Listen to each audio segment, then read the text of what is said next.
Hello guys, welcome to the class. ఈ వీడియోలో యాసప్ డైమండ్ని explain చెబుతాం గైస్. ముందు వీడియోలో కిరియో సేడోని డిఫీట్ చేయడం చూసాం. ఇప్పుడు వచ్చి సేడోకి ఇనాచిరాకి మ్యాచ్ ఉంటుంది. ఈ మ్యాచ్లో పిక్చర్ వచ్చి కవకమి. అయితే ఈ మ్యాచ్ని కంప్లీట్గా చూపించారు. సడన్గా చూస్తే 8th రౌండ్లో ఉంటారు. సేడో 3 రన్స్ని స్కోర్ చేసి ఉంటుంది. అలాగే ఇనాచిరో కూడా 3 రన్స్ని స్కోర్ చేసి ఉంటుంది. 8th రౌండ్లో కవకమి బ్యాట్గా పిచ్చింగ్ వేయడం స్టార్ట్ చేస్తాడు. దాంతో 2 రన్స్ వస్తాయి. అది ఆడియన్స్ చూసి సేడో గురించి వరి అవుతూ ఉంటారు. అప్పుడు సౌమురా కోత దగ్గరికి వెళ్ళి ఇలా అంటాడు, కవకమి లిమిట్ అయిపోయినట్టు ఉంది.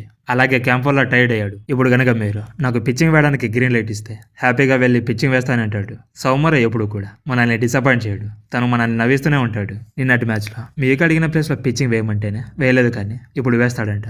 అయితే కోచ్ వచ్చి ఈ రోజు మ్యాచ్లో నేను యూజ్ చేయాలని నేను ప్లాన్ చేయలేదు, ఫస్ట్ ఇక్కడ నుంచి దబాంగ్ అని అంటాడు. అప్పుడు మాస్కో అండ్ కురం వచ్చి సౌమరాన్ని కొట్టుకుంటూ తీసుకెళ్లి కవాకి లిమిట్ అయిపోయిందని కోచ్కి కూడా ఆల్రెడీ తెలుసు. తను ఇలాంటి స్టేట్లో ఉండి మ్యాచ్ని ఫినిష్ చేస్తాడా లేదా అని కోచ్ చూస్తున్నాడు. అలాగే వాళ్ళ టీంలోని బెస్ట్ ప్లేయర్స్ ఈ మ్యాచ్లో ఆడడం లేదు. ఇక్కడ మన 2 టీమ్స్ బెస్ట్ ప్లేయర్స్ని బెంచ్ మీద పెట్టారు. అలాగే ఇక్కడ కవకమికి స్కిల్స్ ఉన్నాయి, కానీ గట్టిగుండలేదు. ఒకవేళ కవకమి ఈ గేమ్లో లాస్ట్ రౌండ్ వరకు పిచ్చింగ్ వేస్తే తనకు కూడా కాన్ఫిడెన్స్ వస్తుందని చెప్తాడు. ఇక మ్యాచ్లో మియాచి కవకమి దగ్గరికి వెళ్ళి కింద ఉన్న తన 2 బాల్స్ని పట్టుకొని చూస్తుంటే 2 అక్కడే ఉన్నట్టు ఉన్నాయి. నువ్వు బాగానే వేస్తున్నావు, కానీ నీ పిచెస్ వచ్చి స్లో అవుతూనే ఉన్నాయి. కానీ ఇంతవరకు నువ్వు నీ ఓన్గా వచ్చావు. కొంచెం కాన్ఫిడెన్స్తో వచ్చి డోంట్ లాస్ యువర్ హార్ట్ అని చెప్పి అక్కడ నుంచి వెళ్ళిపోతాడు. అప్పుడే మ్యాచ్ స్టార్టింగ్లో కోచ్ మియాచి దగ్గరికి వెళ్ళి నువ్వు ఫస్ట్ మ్యాచ్లో ఆడుతున్నావు, ఇక టాంబా సెకండ్ గేమ్లో మియూకితో బ్యాటరీని ఫామ్ చేస్తాడని చెప్తాడు. దాన్ని గుర్తు చేసుకొని నేను మియూకిలాగా పిచ్చెస్ని బాగా యూజ్ చేసుకోలేకపోవచ్చు, అలాగే తనలాగా బ్యాటింగ్ కూడా ఆడలేకపోవచ్చు. అది నాకు ఎప్పుడూ అర్థమైంది. ఒకవేళ దాన్ని యాక్సెప్ట్ చేస్తే నేను ఎప్పటికీ కూడా బాల్ని పాస్ చేయలేను. ఇది ఒకటి మాత్రమే చేయగలనని చెప్తాడు. ఇక మ్యాచ్ ఎక్కడైతే అడుగుతాడో సేమ్ అదే ప్లేస్లో కవకమి త్రో చేస్తాడు. దాంతో బ్యాట్ని కూడా స్వింగ్ చేయలేకపోతాడు. ఇక దాని తర్వాత మ్యాచ్ అయిపోతుంది. ఇక ఇనాచిరో వర్సెస్ హుకు మ్యాచ్ని చూడడానికి మనం వెళ్తున్నామని కోరమచ్చి సౌమురతో చెప్పి అక్కడ నుంచి వెళ్ళిపోతాడు. అప్పుడే ఇనాచిరో ప్లేయర్స్ సౌముర దగ్గరికి వచ్చి ఫురియా గురించి అడుగుతారు. తను ఫస్ట్ ఇయర్ అయినా కూడా ఒక మాస్టర్ లాగా త్రో చేస్తున్నాడని విను, అందుకే తన పిచ్చెస్ని చూద్దామని వచ్చా. తను ఈరోజు పిచ్చింగ్ వేస్తాడని అడుగుతాడు. దానికి సౌముర ఈరోజు తను పిచ్చింగ్ వేయడం లేదని అంటే, తను యొకహామా గేమ్లో 6 ప్లేయర్స్ని స్ట్రైక్అవుట్ చేస్తాడంట కదా, ఎంత స్పీడ్తో వేస్తాడు, బ్రేకింగ్ బాల్స్ ఏమైనా వేస్తాడా అని అడుగుతూ ఉంటాడు. బట్ మనకి సవమురు గురించి తెలుసు కదా, అప్పుడు తన గురించి తనే డప్పులు కొట్టుకుంటూ సీక్రెట్స్ని రివీల్ చేస్తూ ఉంటాడు.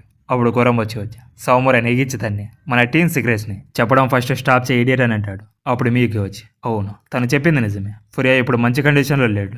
దానికి తను వచ్చి నువ్వు చెప్తున్నావు అంటే అది ఖచ్చితంగా అబద్ధమై ఉంటుందని ఫ్రెండ్స్ లాగా మాట్లాడుకుంటూ ఉంటారు. ఇక కొంచెంసేపటి తర్వాత వాళ్ళు మ్యాచ్కి వెళ్ళిపోతారు.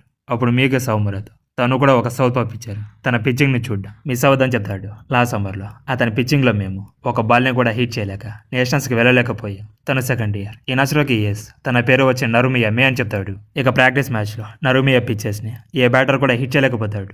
అప్పుడు యూకి వచ్చి తను షార్ప్ స్ట్రైడర్స్ని 4 బాల్స్ని అలాగే బ్రేకింగ్ బాల్స్కి లైఫ్ ఇచ్చి 150 km/h ఫాస్ట్ బాల్స్, ఇలా fast balls, horizontal and vertical breaking balls అన్ని వేయగలడు. తను ఒక ఎక్స్ట్రాడినరీ పిచ్చర్ అని చెప్తాడు.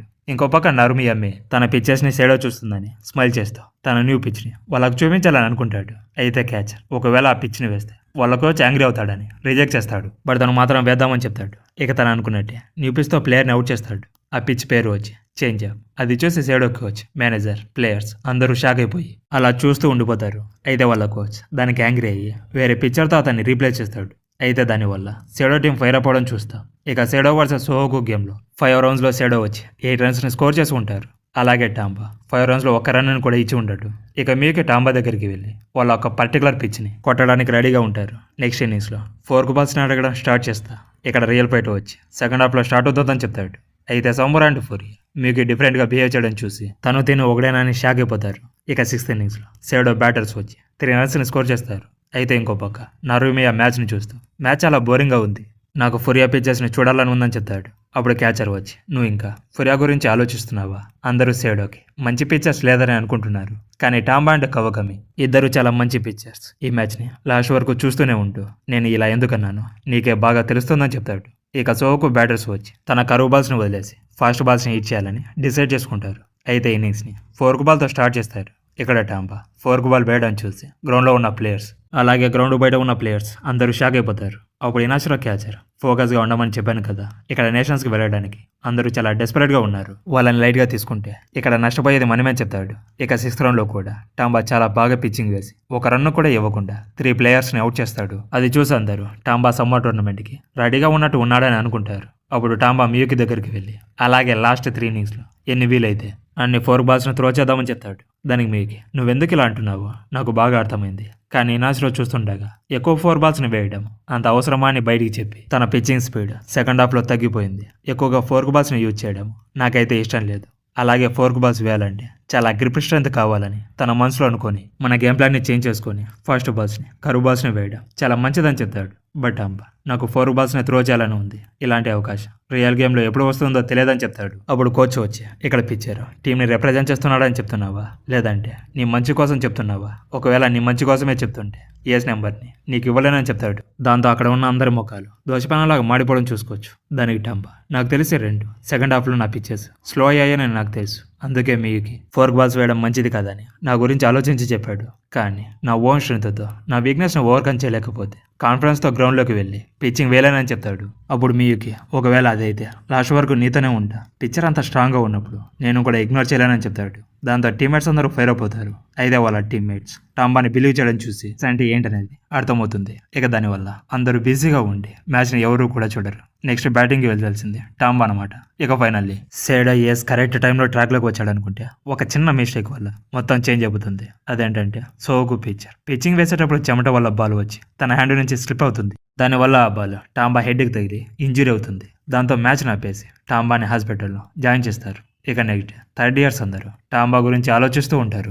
ఇంకో పక్క మ్యాచ్ షెడ్యూల్ కూడా ఆల్రెడీ వచ్చేసి ఉంటుంది. అది చూసి 1st ఇయర్స్ మాట్లాడుకుంటూ ఉంటారు. కానీ 3rd ఇయర్స్ ఏదో కోల్పోయినట్టు చాలా సైలెంట్గా ఒక పక్కన నిలబడుకుని ఉంటారు. అప్పుడు కోచ్ ప్లేయర్స్తో మీకు ఆల్రెడీ తెలిసే ఉంటుంది లాస్ట్ మ్యాచ్లో ఆ ఇన్సిడెంట్ వల్ల టాంబా చిన్కి ఇంజురీ అయింది. లక్కీగా పెద్దగా ఏం ఇంజురీ కాలేదు. తను ప్రీలియన్స్లో వేయకపోవచ్చు, కానీ ఆనెస్ట్గా చెప్పాలంటే తను ఫైనల్లీ ఏస్కి కావాల్సిన క్వాలిటీస్ని అండర్స్టాండ్ చేసుకొని ఏస్ అయ్యాడని అనుకునే లోపే ఇలా జరిగింది.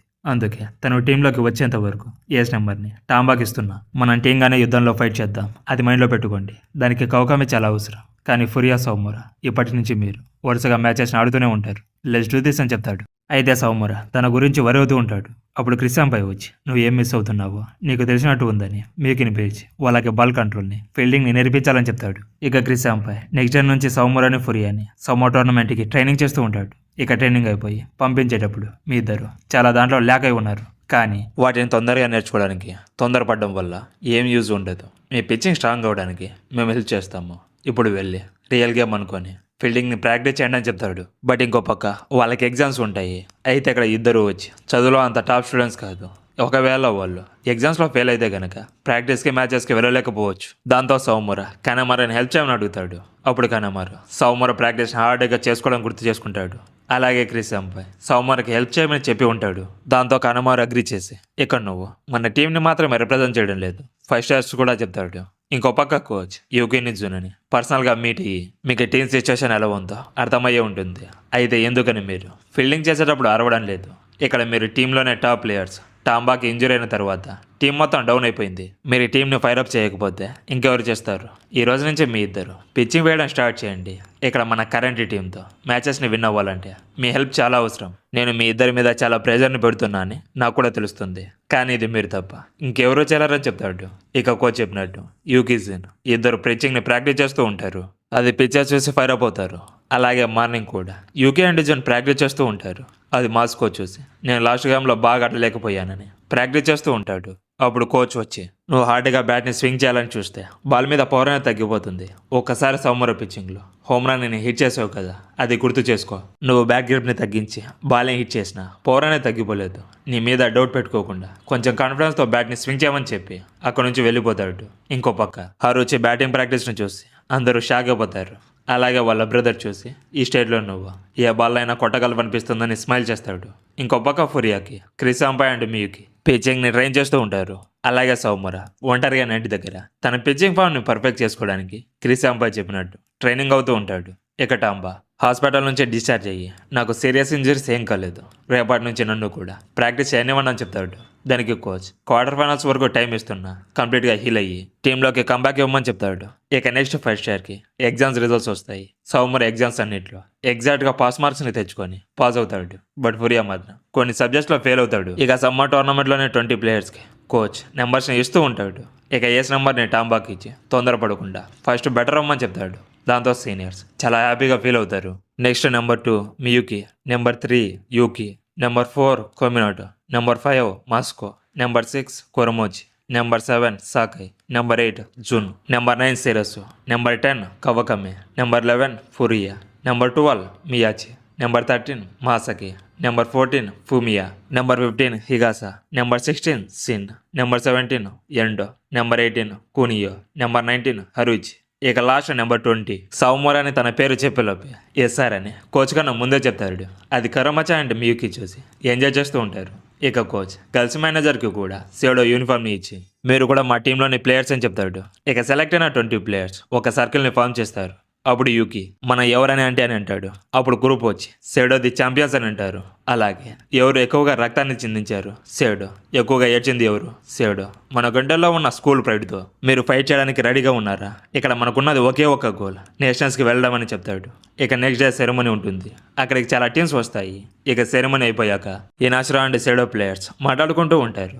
ఇక వెళ్ళిపోయేటప్పుడు ఫైనల్స్లో కలుద్దామని చెప్పి సపరేట్ అయి వెళ్ళిపోతారు. ఇక నెక్స్ట్ డే సేడో ఫీల్డింగ్ని ప్రాక్టీస్ చేస్తూ ఉంటుంది. అందులో ఫస్ట్ ఇయర్స్ బాగా ఫీల్డింగ్ చేస్తే కవ్వకం మాత్రం చేయలేకపోతాడు. దానికి మీకి తను కొన్ని డేస్ నుంచి ఎందుకో చాలా నర్వస్గా ఉన్నాడు. ఒకసారి చూసుకుంటే ఇంపార్టెంట్ గేమ్లో కవ్వకమే ఎప్పుడు కూడా స్టార్టింగ్లో పిచ్చింగ్ వెళ్ళలేదు. ఇప్పుడు టీంలో టాంబా లేడు కాబట్టి ప్రెజర్ అంతా తన మీదే ఉందని అనుకుంటాడు. ఇక సేడోకి ఫస్ట్ మ్యాచ్ మే మంత్ ఉంటుంది. వాళ్ళ ఫస్ట్ గేమ్ని క్రిసాంపై చూసి టీంతో వాళ్ళ పిచ్చర్ వచ్చి సౌత్పా, తన పేరు వచ్చి మాసకి, తన పిచ్చింగ్ స్పీడ్ వచ్చి 130 km/h. అలాగే తను స్లైడర్స్ అండ్ కర్వ్ బాల్స్ను కూడా వేయగలడు. అలాగే తన బాల్ కంట్రోల్ అంతగా లేదు. అలాగే వాళ్ళ టీం కొన్ని ఎర్రర్స్ చేసింది. అలాగే బన్స్ కూడా ట్రై చేశారు. ఇక వాళ్ళకి ఛాన్స్ దొరికినప్పుడు రన్స్ని స్కోర్ చేసి లాస్ట్ వరకు ఈ స్కోర్ని డిపెండ్ చేసుకున్నారని చెప్తాడు. అలాగే ఇంకొంతమంది ప్లేయర్స్ వాళ్ళు అబ్జర్వ్ చేసింది చెప్తారు. దానికి కోచ్ వాళ్ళ ప్లేయర్స్కి థ్యాంక్స్ చెప్పి ఇక్కడ మన అపోనెంట్స్ వచ్చి ఒక మ్యాచ్ని విన్ అయి వస్తున్నారు, వాళ్ళని తక్కువ అంచనా వేయొద్దు. ఇక ఈ గేమ్లో స్టార్టింగ్ పిక్చర్ వచ్చి ఫురియా అని చెప్తాడు. దానికి ప్లేయర్స్ అందరూ షాక్ అయిపోతారు. అప్పుడు కోచ్ వచ్చి మనకి ఫస్ట్ గేమ్ ఎంత ఇంపార్టెంటో నాకు బాగా తెలుసు. ఈ టోర్నమెంట్లో మనం విన్ అవ్వాలంటే పిక్చర్ని చేంజ్ చేస్తూ ఉండాలి. అప్పుడు కోచ్ వచ్చి మనకు ఫస్ట్ గేమ్ ఎంత ఇంపార్టెంటో నాకు బాగా తెలుసు. ఈ టోర్నమెంట్లో మనం విన్ అవ్వాలంటే పిక్చర్ని చేంజ్ చేస్తూ ఉండాలి. కవకమే గేమ్లో ఎప్పుడు పిచ్చింగ్ వే ఉన్నా వేయడానికి రెడీగా ఉండని చెప్తాడు. దాని మ్యూకి ఇక్కడ కవకమిని ట్రై చేశాడు కాబట్టి అతని రిలీఫ్ పిచ్చర్గా యూజ్ చేస్తున్నాడని చెప్తాడు. అయితే కోచ్ సౌమర్కి చెప్పలేదని చాలా జెలస్ అయిపోయి నేను కూడా పిచ్చింగ్ వేయడానికి రెడీగా ఉంటానని చెప్తాడు. దాంతో అందరూ అక్కడ నుంచి వెళ్ళిపోతారు. అప్పుడు క్రిసాంపై సౌమర దగ్గరికి వెళ్ళి నీ పిచ్చింగ్ ఫామ్ ఇప్పుడు స్టేబుల్గా ఉంది, బట్ నీ బాల్ కంట్రోల్ వచ్చి కొంచెం వీక్గా ఉంది. అయినా కూడా నీకు పిచ్చింగ్ వేయాలని ఉందా, నీకు నేను నేర్పించబోయా లాస్ట్ థింగ్ ఇదే అని చెప్తాడు. దాంతో ఎపిసోడ్ అయిపోతుంది గైస్. ఈ వీడియోని ఎవరైతే లాస్ట్ వరకు చూసారో వాళ్ళందరికీ థ్యాంక్ యూ గైస్. ఇక నెక్స్ట్ వీడియోతో మళ్ళీ కలుద్దాం. అంతవరకు సెలవు తీసుకుంటూ మీ యానిమే రివ్యూస్ తెలుగు.